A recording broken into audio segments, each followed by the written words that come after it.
This week on Personally Speaking, our guest is the actor, producer, and screenwriter Neal McDonough, who's written and produced a beautiful, powerful film. It's called The Last Rodeo. Stay with us.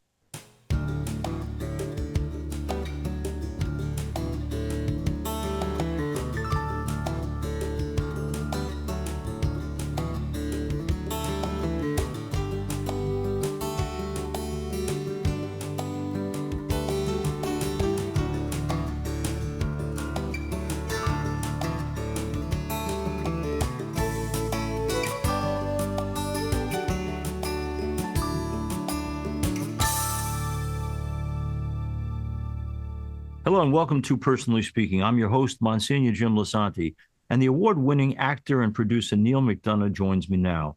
Neal is well known for performances in productions like Band of Brothers, Minority Report, Walking Tall, and Star Trek First Contact.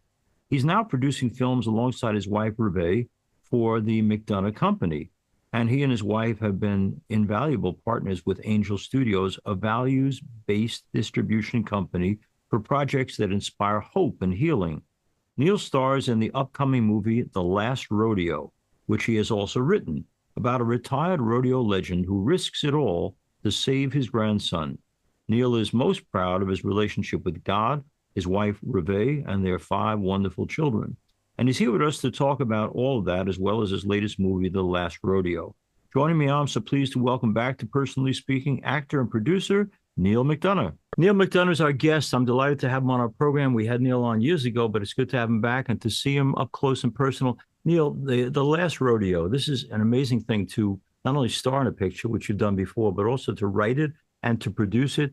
Tell us what it's about and why we should go out during the month of May to see it.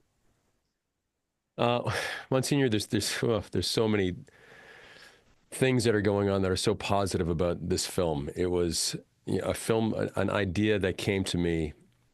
I was doing another film called The Warrant, this Western, a couple of years ago, 2 years ago, as a matter of fact. And I was missing my wife, Reve, and kids, particularly that one day for some reason. I pulled over to the side of the road and I was just kind of like, what would ever happen to me if something ever happened to Reve? And this idea just popped into my head that I'm fairly certain came from him above. Right, Rocky on a bull. Your wife passed away from cancer, and what happens to you thereafter? Like, what? Now, I'm a pretty smart guy, but I'm not that smart to figure that out because I knew nothing about bull riding at the time, Monsignor. I knew nothing about it. So, I mean, I'd seen it obviously on television, but I had never immersed myself in the world of bull riding. And then a week later, we had our first draft, and a week later, we had it set up and financed. My wife, Reve, is really good at that stuff. And then very quickly thereafter, Angel Studios read it and said, we'd love to be part of this. And off we went. And to be able to write and produce a film where, for me personally, it's the first time I've ever starred in a movie where I'm the good guy, because I wouldn't do certain scenes my whole career. But now that I get to write it my own way, and I get to kiss the girl in the end, and in the film, I told Reve, this flashbacks to my wife, who's passed away, but I have to kiss her in the movie, and I'm not going to kiss any woman but you, so you have to play my wife. She's like, no, I'm not an actress. I'm like, you will be now. You have to. So it became really a family affair that, I'm so proud that we got to do it our way. It took us a long time to get here, in the support of all the fans out there, and the support of Angel Studios, and the support of everyone, that it all culminates into this moment of The Last Rodeo, and I couldn't be prouder.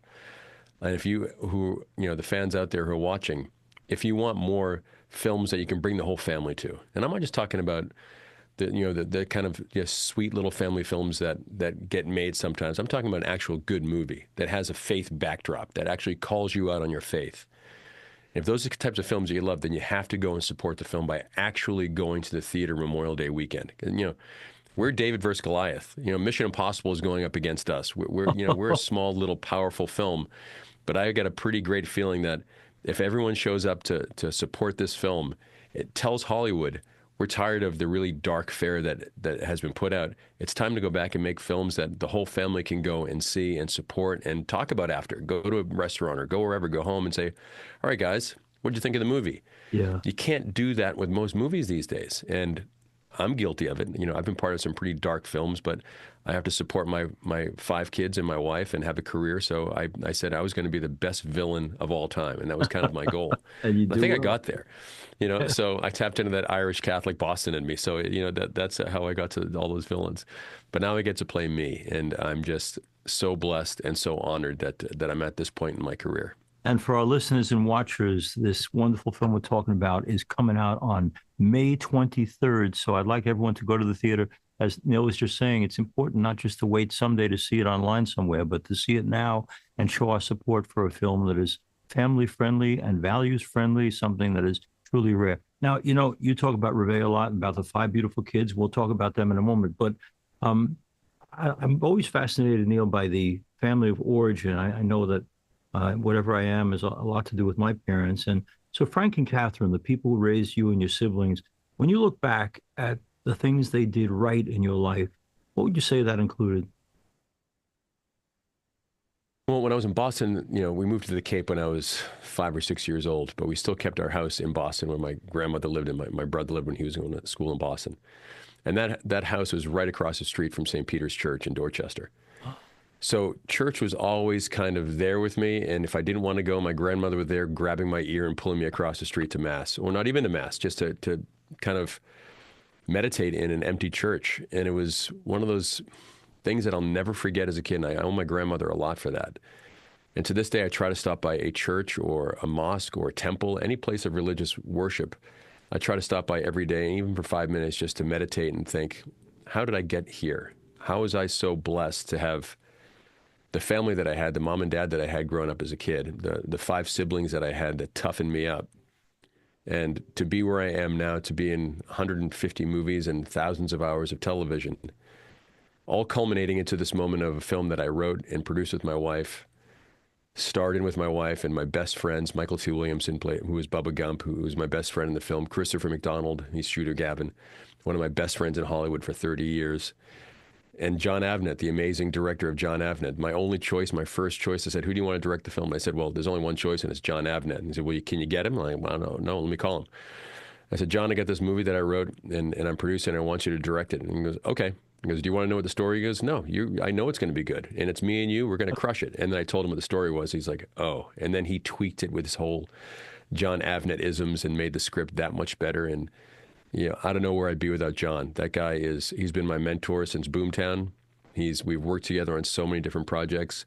I love him like a brother, and he's been so monumental in the success of our lives and my career. And here it is coming out in the theaters May 23rd. So again, it's David versus Goliath. You know, we're going up against the big boys. And hopefully if you show up, we'll take the Goliath down a little bit and make Hollywood realize, you know what? It's time to make good movies that have quality issues that they talk about. Family, faith, all those things, and struggles that it takes to get through your faith at times. Sometimes horrible things happen to us in our lives. And it's happened to me a few times. And the only way that it got me through it was through digging deeper into my faith and realizing that we're here for a short amount of time, but we're promised eternity if we do things the right way. And if we just aspire to be like, I don't care what your religion is, if you aspire to be that person and realize that God made all of us, we're all brothers and sisters since we're all his children. If we rooted for each other a little bit more, we wouldn't fight so much and would really actually enjoy the fruits of God's hard work. And that's what we're trying to make films about. And that's what we're doing now. And if you love those films, please go out and support it. Go to the theater, bring the family, bring everyone, and tell Hollywood we want to have more films like this. Neal McDonough, so I guess, you know, you're talking about your wonderful friend, the director of this movie. But I'm thinking back to the first interview we ever did on this program years ago was Frank Capra, the wonderful film director. And of course, the kind of films you're talking about are the kind of films he made. But I'm thinking particularly because you raised the issue before, Neil, of the fact that in some ways you got blacklisted for a while for wanting to respect the gift of human sexuality. He talked about the making of It Happened One Night and how it was not necessary to have a whole lot of carnal scenes, that the mere suggestion of intimacy was more powerful than just all the sex that Hollywood puts out there now. But your choice not to exploit human sexuality cost you. Where did the courage come from in you to say, I got to believe what I got to believe, I got to follow the conscience values I have? You know, and I know a lot of good people in the Hollywood community go along to get along. Like, what voice spoke to your heart or soul that made you say, "Nah, I'm not going to do a film where there's a sex scene with someone who's not my wife"? He did. Mhm. I'm fairly certain he planted it in my skull at a very young age to kind of aspire to do the right stuff. And everyone says, yeah, but you killed thousands of people in television and movies. I'm like, yeah, I don't actually kill them. It's kind of funny on the day when we're playing, it's like playing in the sandbox when you're in fourth grade, cops and robbers, so to me, the killing part or that stuff, it's just it's kind of fake.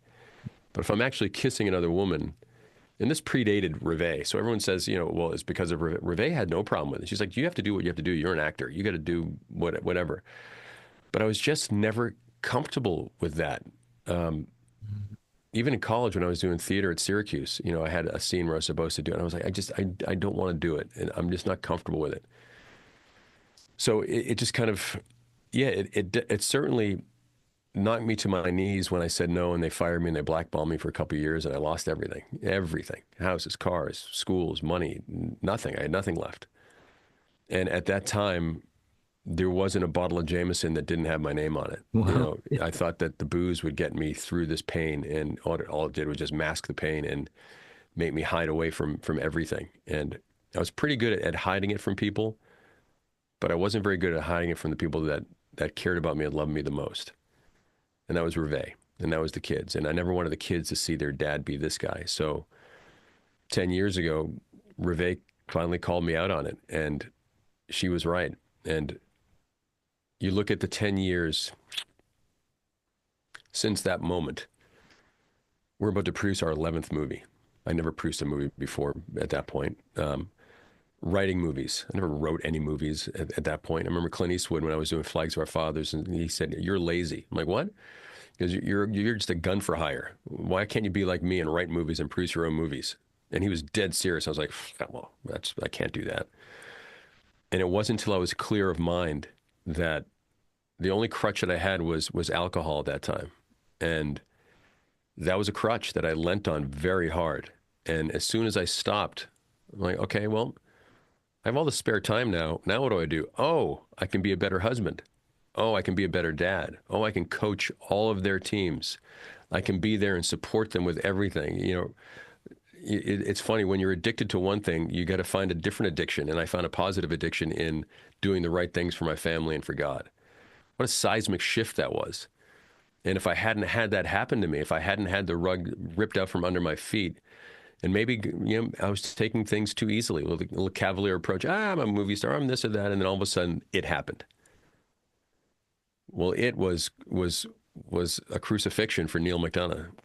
But boy, am I glad that I had that, because I certainly wouldn't be here talking to you, Monsignor, about all the great movies that we've done in the last several years and all the things that my family has done and where we're going. And it's been such a gift from him that the last thing I want to do is let him down now. So we write films that give him glory. I try to make sure that everything that we do gives glory to him. And again, if you like movies like this, and I know you're going to love The Last Rodeo. If you love rodeo, you're going to go crazy for this movie.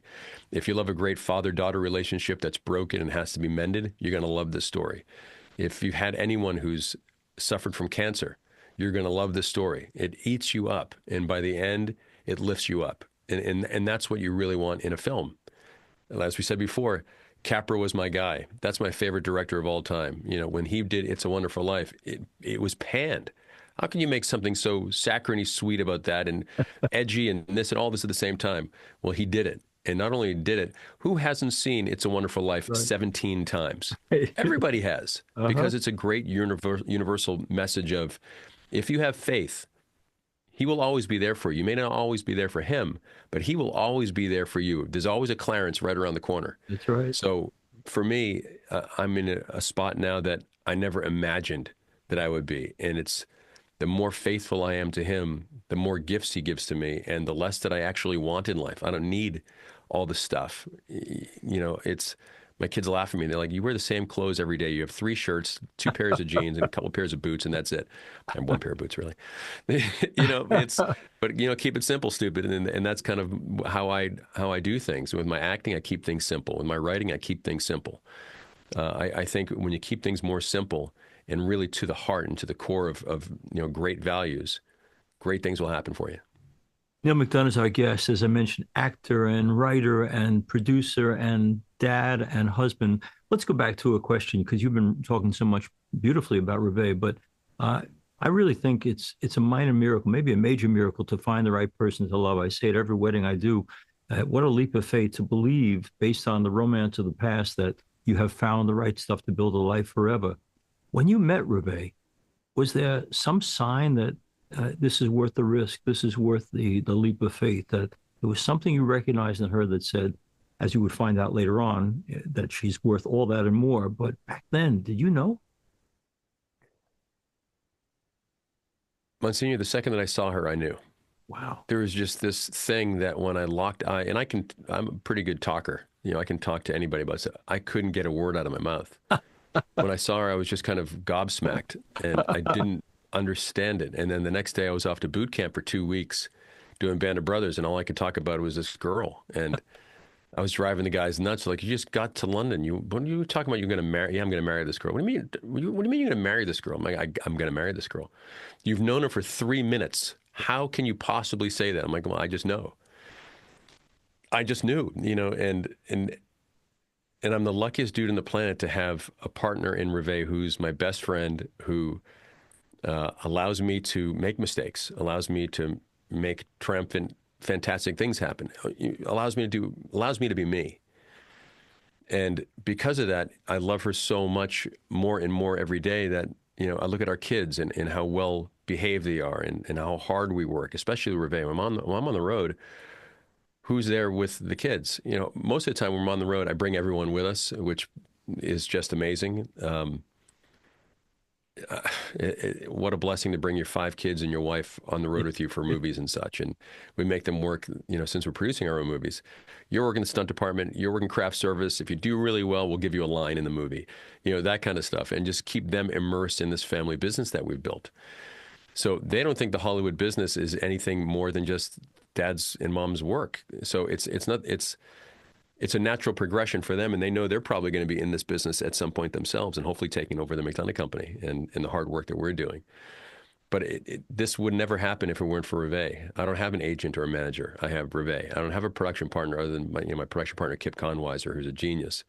But Revé is kind of the glue to all of it, and I write my projects with Revé in my mind, and that's what the Last Rodeo is all about. What would ever happen to me if something happened to Revé? And it's what would ever happen to Joe Wainwright if something ever happened to Rose? And something happened to Rose, and Joe's life was torturous for the next 15 years thereafter. And then something happens horrible again, and he has to deal with it. And the only way to deal with it is to go back and, because he's broke, is to go back and ride the rodeo, the championship, one more time. Because once you win the green jacket, you're always invited back. So I go back at 58 years old to go back and ride the rodeo, and everyone thinks I'm absolutely nuts, and I am. But I say, well, look, one of two things is going to happen. I'm going to die trying, and I'm going to prove to my grandson that I love him more than anything, or I'm going to win. I'm going to save my grandson's life. There is no choice, and that's what it all came down to. And it's a powerful film of faith, and I'm so proud of it. The Last Rodeo is the name of the film. I hope our listeners and watchers will get it. Neal talks about the powerful effect of marriage, and he also talks about family life and these beautiful 5 children. And now I figured out where Catherine comes from because that's your mom's name. But we've also got Morgan, London, Clover, and James. How did you pick those names? When I was doing Band of Brothers, I saw a car when we were in Switzerland doing the winter sequences. It was called, it's a Morgan. I was like, wow, I've never seen that car before. It's just the coolest car. And Revé's favorite store in London was a store called Morgan. So we said, well, if we ever have a kid, our first kid's got to be named Morgan. And now he's 6'5" and enjoying his Jesuit education at University of San Francisco on a D1 golf scholarship. So, he's doing great. Catherine, named after my mom. She's fantastic, beautiful, 6'3", about to go off to college to play sports. London, our next one, is where Revé and I met. Right. So we figured this is where we fell in love. So let's name this one London. And she's going to be a superstar actress. She's so talented, and she's just a spitfire. Clover came when I told my dad from Ireland that we named our daughter London, and he hung up on me. I I called him back and said, "Did you hang up on me?" And he says, "Was it Sinead? Was it Colleen? Her name?" And he was just busting me. It was awesome. So then we named the next one Clover because Morgan said, "Well, she's the fourth kid. We're Irish. Shouldn't she be Clover?" And I called my dad and I said, "How's that?" And he go, "Oh, it's a fine name." And then James was Morgan's imaginary friend when he was a little boy. He wanted a little brother so bad, so he imagined a little brother named James. Oh, And we kept on having daughters. And he said, "Please, Dad, if we have, let's have another one. Let's call him James." I said, "Well, I'll try. We'll see what happens." And then God bless us with James, who we call Jammer. And he's great just the name. I'm loving it too, James. sweetest, Let me ask you though, fantastic like kid. for you and Reve, you have these great values that sustain you, that get you through some of the most challenging times. Have you figured out, because I have tons of parents, grandparents, aunts, and uncles who listen to a program like this, is there a right and wrong way to pass on the values that you treasure to the kids you love? Yeah, through your actions, not your words. Mm, You can say as much as you want to a kid, and they're like, "Well, whatever."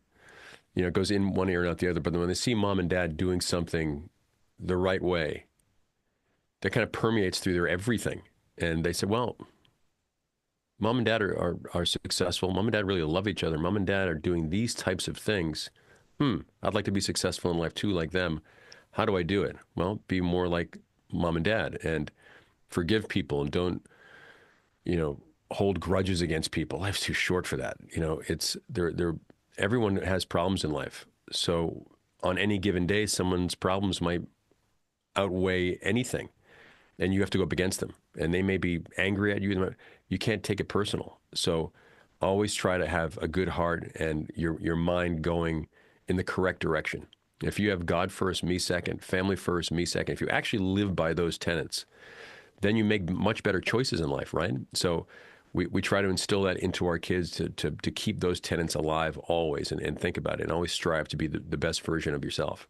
I have a friend who lives in Manhattan who is both Catholic and a screenwriter, but he has said to me, Jim, um, I can't, in the circle in which I travel, tell them about either my faith or my pro-life convictions because I would probably never work again. I got to ask you again, like, if that's true for my friend, it's certainly way true for you. What do you do when you're surrounded by people who don't share our Catholic values, don't share our faith, don't necessarily believe in the sanctity of human life? Like, um, you probably have been encouraged to keep quiet, but you don't, Neal. And I just want to know where that comes from. I'm dumb Irish. I can't help myself. um, I'm not much of a talker. In real life, my wife calls me the lone wolf. I have, my family, and that's my everything. And then I've got three other pals really in life, and one of them is my brother Bob, whom I speak to almost every day. Wow, good. So I don't really talk about my issues out there. I don't put my politics out there. I don't even talk about religion. I don't really talk about anything. All I try to do is do the right stuff. And if I Mhm. keep on doing the right things, that speaks a whole lot more about how I feel about stuff. How you feel about something today might not be the same how you feel about something in 3 years. So you Right. might have to retract a statement. Yeah, Politicians do that all the time. that's That's part of true. evolving, isn't it? Evolving as a better human being. And hopefully we're evolving as better human beings, not worse. So for me, it's really kind of my actions speak more than anything. And I'm just trying to be a great husband and a great dad and a great filmmaker. And I keep it simple that way. And if I'm doing the right things and people see me doing the right things, well, maybe that'll seep into their system and think, that was pretty cool how the McDonoughs did that. Maybe I shouldn't do that. Maybe I should do more of what they're doing. I don't know. As corny as that sounds, what you do is way more than what you say. And everyone says, "Why don't you run for politics?" I'm like, "No, no, thank you. No, no. I love my life. I live my life for God, and He's my only boss. And if everyone made God their boss, no matter what the religion is, no matter what the creed or faith or color or how much money you have in the bank, if you make God your boss, you just make better choices." And you're a happier person, I think. Then you don't need that extra thing. You don't need that shiny widget. You're just happy in your own skin, and your feet are planted where they are. Wherever your feet are planted right now, enjoy that plant. Be happy with what you have because so many people have so much less than we do. So give back. Hug someone. Shake a hand. Say hello to someone who needs it. If there's some person who's suffering on the street, this is one thing that drives me bonkers. There's such a homeless situation all over the United States. And it kills me when I hear people say, oh, those disgusting homeless people. There are brothers and sisters who've had difficult times happen to them. I was almost homeless once. I lost everything. I don't know what we were going to do. I've had many friends who've been on the edge of homeless. I've had friends who've become homeless. It isn't by choice that you become a homeless person on the street. And we have to figure out a way to help those people too, not just, I need to work harder so I can get that shiny new car. No, I need to work harder so I can be more of a role model for people and help other people out who need some help. Because not everyone had Frank and Kitty as their parents. Not everyone has Reve and Neal as their parents.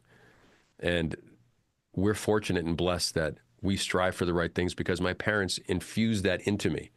And same with Reve. Reve came from a split family. Her parents divorced when she was, I think, 3 months old. But she had such a great relationship with her parents, and they tried their best to instill the best things possible into them. The parents didn't work out as a couple, but they worked out pretty darn well as people who helped bring these kids up.